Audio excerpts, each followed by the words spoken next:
Hello friends, this is Mami. நான் வந்து ஒரு 3 months பேக் ஒரு வீடியோ போட்டிருந்தேன் இல்லையா உங்களுக்கு நியூ இயர் க்ரீட்டிங்ஸ். அப்போ சொல்லியிருந்தேன் நான் இந்த மாதிரி சர்ஜரி பண்ணியிருந்தேன் மூட்டு வலிக்கு. அதை பற்றி நான் உங்களுக்கு எல்லாருக்கும் ப்ரீஃபாக ஒரு சம்மரி கொடுக்குறேன் அப்படின்னு. ஆக்சுவலாக வந்து நவம்பர் 17th அன்றைக்கி நான் சர்ஜரி பண்ணியிருந்தேன் கங்கா ஹாஸ்பிட்டலில். அதுக்கு வந்து 1 day முன்னாடி போய் அட்மிட் ஆகிக்கணும். That is what is expected. போனால் எல்லா டெஸ்ட்டும் அவள் பண்ணுவாள், சரியா? முதல்ல வந்து என்னென்ன டெஸ்ட்டுன்னா, எனக்கு வந்து diabetic, so sugar test, urine test, அப்புறமா வந்து பிபி, செஸ்ட் எக்ஸ்ரே, அப்புறமா லங் ஃபங்க்ஷனிங், கிரியோட்டினின் எல்லாமே செக் பண்ணுறான். செக் பண்ணிவிட்டு எல்லாமே ப்ராப்பராக இருந்ததுன்னா ஆஃப்டர் டாக்டர்ஸ் கன்சல்டேஷன் நெக்ஸ்ட்டு என்னைக்கு சர்ஜரி பண்ணலான்னு அவள் டேட் கொடுப்பாள். இந்த மாதிரி எனக்கு வந்து நெக்ஸ்ட் டே சர்ஜரி பண்ணலான்னு டேட் கொடுத்தா. நெக்ஸ்ட் டே வந்து மார்னிங், அதுக்கு முன்னாடியே வந்து அன்றைக்கே ECG, echo test, throat culture, heart functioning எல்லாமே பார்க்குறான். கன்சர்ன்டு டாக்டர்ஸ் ஆல்சோ வந்து எல்லாமே நேரடியாக நம்மளை செக் பண்ணி ஃபிட்டுன்னு சொல்லிட்டு சர்டிஃபிகேட் கொடுக்கணும். Sorry, I forgot to tell you this. அப்புறம் வந்து இந்த டெஸ்ட் எல்லாம் செஞ்ச பின்னாடி ரெஸ்பெக்டபிள் டாக்டர்ஸ் வந்து கன்சல்டேஷன் பண்ணுறான். அதே ஆர்த்தோ டாக்டர் வந்து கன்சல்ட் பண்ணுறா. அவள் வந்து சர்ஜரிக்கு நம்ம எலிஜிபிள்னு அவளும் வந்து டெஸ்ட் பண்ணிவிட்டு சர்டிஃபை பண்ண உடனே நெக்ஸ்ட் டே வந்து சர்ஜரிக்கு டேட் ஃபிக்ஸ் பண்ணான். நெக்ஸ்ட் டே மார்னிங் அன்னைக்கு நைட்டே வந்து ஒரு லிக்விட் ஒன்று தரா, ஸ்டெராய்ல் லிக்விட். அந்த லிக்விடால் வந்து குளிச்சுட்டு நம்ம வந்து க்ளீனான நைட் ட்ரெஸ் போட்டு வந்து தூங்கிக்கலாம். ஒரு 9 மணிக்கு முன்னாடி டின்னர் சாப்பிட சொல்லிடுறேன். 9 மணிக்கு முன்னாடி டின்னர் சாப்பிட்டுட்டு அதுக்கப்புறமா தண்ணி குடிக்கக்கூடாது. முடிஞ்ச வரைக்கும் 12 o'clock நைட்டு 12 o'clock மேலே தண்ணி குடிக்கக்கூடாதுன்னு சொல்கிறேன். அடுத்த நாள் காத்தால பிபி மாத்திரை மாதிரி ஏதாவது போட்டுக்கிட்டாண்டா ஒரே ஒரு 1/4 டம்ளர் தண்ணியில் அந்த மாத்திரையை மட்டும் போட்டுக்க சொல்கிறா. சுகர் டேப்லெட் தேவையில்லை. அடுத்த நாள் காத்தால எனக்கு 8 மணிக்கு ஆப்ரேஷன் தியேட்டர் கூட்டின்னு போகணும்னு சொன்னதுனால நான் ஒரு 6 o'clock ரெடி ஆக சொல்லிட்டேன். 6 o'clock வந்து மறுபடியும் அந்த ஸ்டெரைல் லிக்விட் இன்னொரு பாட்டில் கொடுக்குறா. அந்த லிக்விடால் குளிச்சுட்டு அப்போ வந்து ஹாஸ்பிட்டல் சர்ஜரிக்கு வந்து ஒரு ட்ரெஸ்ஸு கொடுக்குறான், இன்னர் வேர்லேருந்து எல்லாமே. அது வந்து கொஞ்சம் சிந்தட்டிக் மாதிரி இருக்கும், பட் ஒன்றும் கம்ஃபர்டபுளாக தான் இருந்தது. அந்த ட்ரெஸ்ஸும் இன்னர் வேர் எல்லாமே போட்டுட்டு ரெடியாக இருக்கணும். 8 மணிக்கு வந்து அதுக்கப்புறமா வந்து அவள் மார்னிங் 9 AM சர்ஜரிக்கு 7:30லேருந்து 8க்குள்ளே தியேட்டருக்கு ரெடி பண்ணுறதுக்கு கூட்டிகிட்டு போகிறான். கூட்டின்னு போயிட்டு அங்கே ஒரு ஹால் மாதிரி இருக்குது, pre operative surgery room.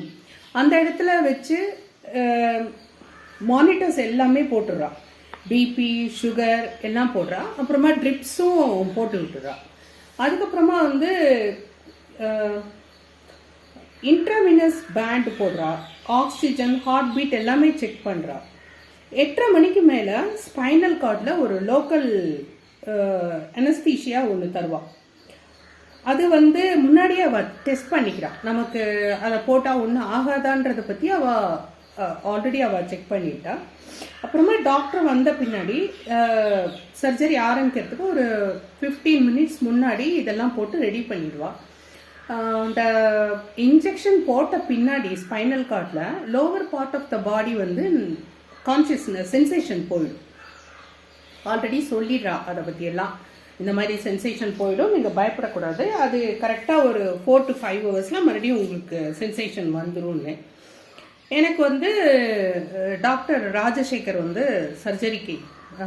Surgery பண்ண இம்ப்ளான்ட் வந்து ஜான்சனுடைய இம்ப்ளான்ட் வைக்கிறான். அப்போது சர்ஜரி பண்ணுறச்சு நமக்கு ஒன்றும் தெரியாது, ஏன்னா நடுவில் ஒரு கர்டன் மாதிரி ஒன்று போட்டுருவா. சும்மா நமக்கு வந்து இந்த கரகரன்னு எதையோ கட் பண்ணுற மாதிரி அந்த மாதிரி எல்லாம் சத்தம் கேட்கும். பட் நான் பாட்டுக்கு கண்ணை மூடின்னு பேசாத படுத்துட்டு இருந்துட்டேன். நான் வந்து அதை பற்றியெல்லாம் என்னென்னலாம் ரொம்ப ஆராய்ச்சி பண்ணிட்டு இருக்கல. அதுக்கப்புறமா வந்து ஒரு ஒரு 1 ஹவர்லேருந்து 1.5 மணி நேரத்துக்கு வரைக்கும் ஆகும் இந்த surgery. It is a major surgery. அதுக்கப்புறமா வந்து சர்ஜரி பண்ண பின்னாடி நல்ல நீளமாக ஒரு 8 இன்ச்சு தையல் இருக்குதுன்னு நினைக்கிறேன். அந்த தையல் போட்ட பின்னாடி சூச்சர்ஸ் போட்ட பின்னாடி கொஞ்ச நேரம் 1 ஹவர் டாக்டர் போன பின்னாடி 1 ஹவர் அந்த ஜூனியர் டாக்டர்ஸ் வந்து அப்சர்வேஷனில் வச்சு பார்த்துக்கிறான் எல்லாம் நார்மலாக இருக்கா, பிளட் லாஸ் எதுவும் ஆகலையா. ஏன்னா பிளட் லாஸ்க்கு வந்து எக்ஸ்ட்ரா பிளட்டு ஊசாய் வெளியில் வரத்துக்கு தனியாக தொடையில் வந்து அந்த சர்ஜரி பண்ண இடத்துக்கு மேலே ஒரு சின்ன ஹோல் போட்டு அதுலேருந்து ஒரு குழாய் எடுத்து ஒரு பாட் மாதிரி ஒன்றில் விட்டுறா. அந்த பிளட்டு ஏதாவது போகிற மாதிரி இருந்ததுன்னா அதில் போயின்னு இருக்கும், அதை டிஸ்சார்ஜுன்னு சொல்கிறாங்க. அதெல்லாம் போட்டு விட்டுறா. எனக்கு அவ்வளோவா டிஸ்சார்ஜ் பிளட்டு ஒன்றும் போகலை, ரொம்ப கம்மியாக தான் ஒரு ஒரு 2 ஸ்பூன் போல தான் போயிருந்தது. அதில் அது மானிட்டர். அதுக்கப்புறமா வந்து ஐசியூவில் 1 ஹவர் ஆப்ரேஷன் ரூமுக்கு வெளியிலையோ அங்கேயோ அந்த ஆப்ரேஷன் ரூமில் வச்சுட்டு இருந்துட்டு 1 ஹவருக்கு அப்புறமா வந்து வெளியில் ஐசியூவில் கொண்டு போய் விடுறான். ஐசியூவில் போயிட்டு 24 ஹவர்ஸ் எதுவும் நம்மளால் காலெல்லாம் மூவ் பண்ண முடியாது. ஸோ யூரின் போகிறது எல்லாமே வந்து பெட் பேன் தான் கொடுக்குறான். இல்லாட்டி பெட் பேன் சௌகரியம் இல்லைன்னா அடல்ட் டயப்பர் போட்டு விட்டுறான். மத்தியானம் வந்து அப்போ ஒன்றும் தெரியல. அப்போ ஒன்றுமே வந்து பார்த்தீங்களன்னா எனக்கு ஒன்றும் பெயின் எல்லாம் ஒன்றுமே தெரியல. என்ன எல்லாம் மறுத்து போயிருக்கு இல்லையா, ஸோ ஒன்றுமே தெரியல, ஜாலியாக தான் இருந்தது. என்ன கொஞ்சம் ஆக்சிஜன் ட்ராப் ஆகுது, கொஞ்சம் மூச்சை நல்லா விட்டு விட்டு பிடிங்கோ, ப்ரீத் பண்ணுங்கோ அப்படின்னு சொல்லிட்டு இருந்தா. ஸோ அதுக்கப்புறம் மத்தியானம் வந்து நம்ம கேட்குறா, நீங்கள் சாலிட் ஃபுட் சாப்பிட முடியுமா இல்லை செமி சாலிட் ஃபுட் தரட்டுமா அப்படின்னு. நான் வந்து ஐ ப்ரிஃபர்டு செமி சாலிட் ஃபுட். அது வந்து புழுங்கரிசி கஞ்சி மாதிரி ஒன்று, ஒரு வெஜிடபிள் மாதிரி ஒன்று கொடுத்தா நான் சாப்பிட்டேன். நான் அதுக்கப்புறமா வந்து ஒரு 1 டே ஒரு 11:30 12க்கு அங்கே கூட்டிகிட்டு வந்தாங்கன்னா நெக்ஸ்ட் டே ஒரு 10 o'clock செக் பண்ணுறான் எப்படி இருக்கும் அப்படின்னு. பிளட் லாஸ் எல்லாம் அதிகமாக ஆகலை, வேறு எந்த பிரச்சனையும் இல்லைன்னா மோஸ்ட் ஆஃப் த பேஷண்ட்ஸை வந்து ரூமுக்கு ஷிஃப்ட் பண்ணுறான். என்னையும் வந்து ஒரு 10:30 மணிக்கு ஷிஃப்ட் பண்ணி எங்களுக்கு அலாட் பண்ணி இந்த ரூமில் கொண்டு போய் விட்டுறா. அப்போவே வந்து அதுக்கு முன்னாடியே ஃபிசியோதெரபிஸ்ட் அப்புறமா டயபட்டாலஜிஸ்ட் எல்லாருமே வந்து பார்க்குறா. ஃபிசியோதெரபிஸ்ட் வந்து எழுந்து நிற்க முடியறதா பாருங்க அப்படின்னு சொல்லிட்டு எழுப்பி கூட நின்று நிற்க வைக்கிறார். அப்புறம் ரூமுக்கு போன முன்னாடி நீங்கள் மெதுவாக நடந்து டாய்லெட் எல்லாம் நீங்களே யூஸ் பண்ணலாம். ஒரு 1 டே வந்து அட்டெண்டன்ட்டோட போங்க, அதுக்கப்புறமா வந்து you can be on your own அப்படின்னு சொல்லலாம். எல்லாமே வந்து அங்கே சிஸ்டர்ஸ் எல்லாம் பட்டன் இருக்கு அழுத்தின உடனே வந்து நல்லா பார்த்துண்டா கங்கா ஹாஸ்பிட்டலில். அதுக்கப்புறமா வந்து போஸ்ட் ஆப்ரேட்டிவ் கேர் வந்து இட் இஸ் வெரி நைஸ். அன்னைக்கு ரூமில் கொண்டு ஷிஃப்ட் பண்ண உடனே என் டாக்டர் கூட நின்றுட்டு இருந்தா. But I could walk on my own. Walker வச்சுருந்து நானே பாத்ரூம்க்கெல்லாம் நடந்து போக முடிஞ்சுது. ஒன்லி திங் என்னன்னு கேட்டேன்னா டாய்லெட்டுக்கு வந்து சீட் ரைசர் போட்டுட்டு உட்கார சொல்லலாம். பிகாஸ் அந்த பிரேஸ் இருக்கிறதுனால வந்து காலை மடக்க முடியறதில்ல. அந்த பிரேஸ் போட்டு உள்ளே வந்து கிரெப்பேண்ட் போட்டு சுற்றி பேண்டேஜ் போட்டுருப்பான். அதுக்கப்புறமா வந்து ஒரு மெஷின் வந்து வருது. அந்த மெஷின் வந்து நம்ம காலை அன்னைக்கு சாயந்தரத்துலேருந்தே காலை முட்டியை வந்து மடக்கி அந்த மெஷின் மேலே வந்து பாதத்தை வச்சுட்டா அந்த மெஷின் ஆட்டோமேட்டிக்காக வந்து மேலே ஏறி ஏறி இறங்குறது.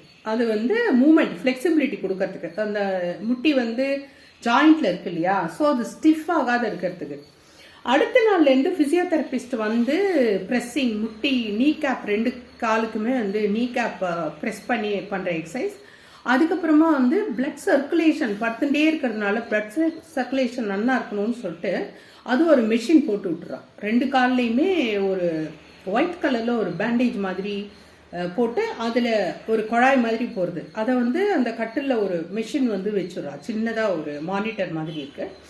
அது வந்து ஆன் பண்ணி விட்டோம்னா பிளட் சர்க்குலேஷன் போயிட்டு வருது. ஸோ அது நல்ல எதமாக காலுக்கு நல்லா இருக்குது. 2 காலுக்குமே போட்டு விடுறான்.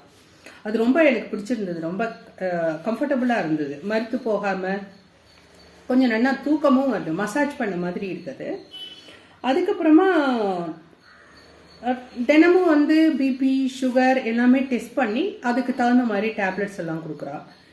ஸோ அந்த மாதிரி ஒரு 3rd டே மறுபடியும் வந்து அந்த இம்ப்ளான்ட் வச்சா இல்லையா, அந்த இம்ப்ளான்ட் வந்து சரியாக செட் ஆயிருக்கா அப்படின்னு சொல்லிட்டு இன்னொரு முறை ஸ்ட்ரெச்சர்லேயே தான் கூட்டிகிட்டு போகிறார். எழுந்து நடக்க முடிஞ்சாலும் ஸ்ட்ரெச்சர்லேயே தான் படுக்க வச்சு கூட்டின்னு போய் 2 எக்ஸ்ரே எக்ஸ்ரே எடுத்து எல்லாம் நல்லா இருக்கு, யூ கேன் கண்டினியூ அப்படின்னு சொல்லிட்டா. அதுக்கப்புறமா வந்து சேம் டயபெட்டிக் ஃப்ரெண்ட்லி ஃபுட்டு கொடுக்குறா. எல்லாமே வந்து மார்னிங்கில் காஃபி வித்தவுட் சுகர், அதுக்கப்புறமா 8:30லேருந்து 9 மார்னிங் பிரேக்ஃபாஸ்ட், இன்பிட்வீன் 11 o'clock வந்து ஒரு ட்ரிங்க் ஒன்று கொடுக்குறா, ஏதாவது மோர் மாதிரி ஏதாவது வித் ஃப்ரூட்ஸ் கொடுக்குறா. ஸோ 12:30லேருந்து 1 o'clock மில்லெட்டு அந்த மாதிரி சப்பாத்தி அந்த மாதிரி எல்லாம் கலந்து ஃபுட்டு கொடுக்குறா. 3 o'clock 3:30க்கு வந்து என்ஷோர் மாதிரி எதனா ஒரு ட்ரிங்க்கு, அதுக்கப்புறமா 4:30க்கு coffee or tea whichever you prefer with sundal தரா. அதுக்கப்புறமா வந்து ஈவினிங் நைட்டு 7:30லேருந்து 8க்குள்ளே அதே மாதிரி மில்லட்ஸ் அந்த மாதிரி எது வேணாலும் கொஞ்சோண்டு ரைஸோட சாப்பாடு கொடுக்குறா. So every thing was good.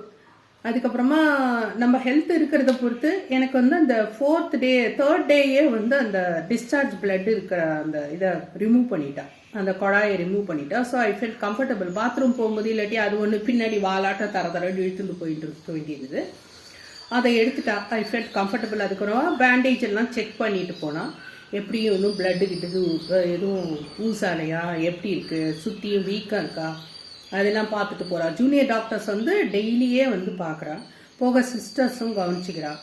அதுக்கப்புறமா ஒரு முறை பேண்டேஜ் மாற்றிட்டு அதுக்கப்புறமா உங்களுக்கு வேணும்னா 5th டே நீங்கள் டிஸ்சார்ஜ் ஆகிக்கலாம்னா. அதுக்கப்புறமா they said if you feel comfortable here you can stay for 1 more day அப்படின்னு சொல்லிட்டு 7th டே 17th அன்னைக்கு எனக்கு சர்ஜரி பண்ணிட்டு 23rd அன்னைக்கு டிஸ்சார்ஜ் பண்ணினா. டிஸ்சார்ஜ் பண்ணி வீட்டுக்கு வந்த பின்னாடி என் daughter and husband they took good care. அதுக்கப்புறமா வந்து பிசியோதெரபிஸ்ட் வந்து அதுக்குள்ள கால் ப்ரெஸ்ஸிங் எக்ஸசைஸ், நீ கேப்புக்கு ப்ரெஸ்ஸிங் எக்ஸசைஸ் 2 காலுக்குமே, அப்புறமா ஆங்கிள் மூமெண்ட், அப்புறமா டோ மூமெண்ட், அப்புறமா வந்து பெட்டில் உட்காந்து காலை வந்து நேர இடுப்புக்கு நேர தூக்கி டோ வந்து நல்லா ஸ்ட்ரெயிட்டாக இருக்கணும். அதுக்கப்புறமா காலை அதே மாதிரி கீழே தொங்க போட்டு கட்டல் கிட்ட வரைக்கும் நெருக்கமாக கொண்டு வச்சுக்கணும். அது வந்து இட் இஸ் கால்டு சேர் எக்ஸசைஸ்ன்னு சொல்லுவாள். மற்றபடி 15th டேலேருந்து லிஃப்ட் பண்ணி ஹோல்டு பண்ணணும் காலை படுத்துட்டு. அது ஒரு எக்ஸசைஸ் வந்து 10 times. அது 1 month வரைக்கும் வந்து 40 days ஒரு அந்த டிஸ்சார்ஜ் டேட்லேருந்து ஏறக்குற ஒரு 3 weeks எல்லா எக்ஸசைஸுமே 3 times டெய்லி பண்ண சொல்கிறோம். பண்ணிவிட்டு சிம்பிளாக நம்ம வந்து வீட்டுக்குள்ளே வாக்கர் வச்சுட்டு நடக்கணும். நான் வந்து ஐ வாஸ் ஃபீலிங் கான்ஃபிடென்ட். நான் வந்து தோரமாக அப்படியே வாக்கர் எல்லாமே நடப்பேன். வெளியில் காரிடாரில் வந்து வாக்கர் வச்சுட்டு நடந்துட்டு இருந்தேன். Daily morning 10 minutes, evening 15 minutes அப்படி வாக்கர் வச்சு நடந்துட்டு இருந்தேன். 1 month அப்புறமா வீடியோ கான்ஃபரன்ஸில் எனக்கு டெஸ்ட் பண்ணிவிட்டு எல்லாம் கம்ஃபர்டபுளாக இருக்குது, உங்களுக்கு கான்ஃபிடென்ட்டாக இருந்தால் நீங்கள் வந்து வாக்கிங் போகலாம், பட் வந்து ரோடுக்கு போகாமல் மேடு பள்ளம் இல்லாத இடமா சமமான தரையில் நடக்கலாம் வித்தவுட் வாக்கர் ஆல்சோ அப்படின்னு சொன்னேன். எனக்கு ரொம்ப கம்ஃபர்டபுளாக தான் இருக்குது. நான் இப்போ 3 months ஆயிடுத்து இன்னைக்கு. எனக்கு வந்து வலியெல்லாம் கொஞ்சம் கூட கிடையாது. உட்காந்து எழுந்திருக்கிறது மட்டும் இன்னும் கொஞ்சம் பலம் தேவைப்படுறது, அவ்வளோதான். எழுந்திருக்கும் போது இப்படி ஹோல்டு பண்ணிட்டு கொஞ்சம் எழுந்திருக்க வேண்டியிருக்கு. மற்றபடி I am feeling quite comfortably. Especially வந்து இந்த முட்டியில் தான் சர்ஜரி பண்ணிட்டு இருக்கேன். எந்த விதமான பெயினும் கிடையாது, நல்லா இருக்கு. சொல்லப்போனால் இடது முட்டிலையும் கொஞ்சம் தேய்மானம் இருக்கிறதுனால அதில் தான் கொஞ்சம் பெயின் இருக்கோ தவிர நடக்கிறச்ச எப்போனா ஒரு 1/2 hour நடந்தால் மற்றபடி ஒன்றும் இல்லை. இப்போ வந்து நான் 2 times தான் எக்ஸசைஸ் பண்ணுறேன். 1 month அப்புறமா 2 times பண்ணால் போதும் அப்படின்னு சொல்லிட்டா. வீட்டு வேலையெல்லாம் நான் வந்து 6th weekலேருந்து நான் 6 weeks கம்ப்ளீட் ஆகிறதுக்கு முன்னாடி இருந்தால் கொஞ்சம் கொஞ்சம் பண்ணிட்டு இருந்தேன். 10 to 15 minutes விட்டு ஒரு நாளைக்கு ஒரு 3/4 மணி நேரம் 1 மணி நேரம். அதுக்கப்புறமா ஃபுல் ஃப்ளெஜ்டாக நான் வந்து நவம்பர் 17th சர்ஜரி பண்ணியிருந்தேன் இல்லையா. January 2022லேருந்து நான் எல்லா வேலையுமே எல்லா வேலையுமே பண்ண ஆரம்பிச்சிட்டேன். எனக்கு ஒன்றும் பெயின் எல்லாம் தெரியல. 1 hourக்கு மேலே நிற்காத பார்த்துக்கிறேன். ஒரு 40 minutesக்கு மேலே முடிஞ்ச வரைக்கும் நிற்காத பார்த்துக்கிறேன். கொஞ்சம் ரொம்ப சர்ஜரிக்கு முன்னாடி இருந்தாலும் அப்படியே பயங்கர ஆக்டிவாக ஓடுறது அந்த மாதிரி எல்லாம் பண்ண ஆரம்பிக்கல. Maybe I can do it, வேகமாக ஓடி வேலை பண்ணுறது அந்த மாதிரியெல்லாம். But I am feeling quite confident. I am doing all my jobs. அதனால நீங்கள் வந்து யாராவது பண்ணிக்கணும், ரொம்ப பெயின்ஃபுல்லாக இருக்குது, டாக்டர்ஸ் அட்வைஸ் பண்ணாருன்னா எல்லாமே நீங்கள் பார்த்துட்டு பண்ணிக்கணும்னு நினச்சா தாராளமாக பண்ணிக்கலாம். மேற்கொண்டு இதில் உங்களுக்கு ஏதாவது டவுட்ஸ் இருந்ததுன்னா என்னுடைய நம்பர் எல்லாருக்குமே தெரியும்னு நினைக்கிறேன், நான் கொடுத்துருக்கேன்.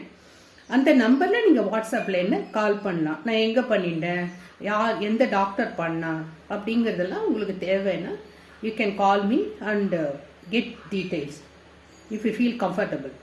Okay, thank you. பார்க்கலாம்.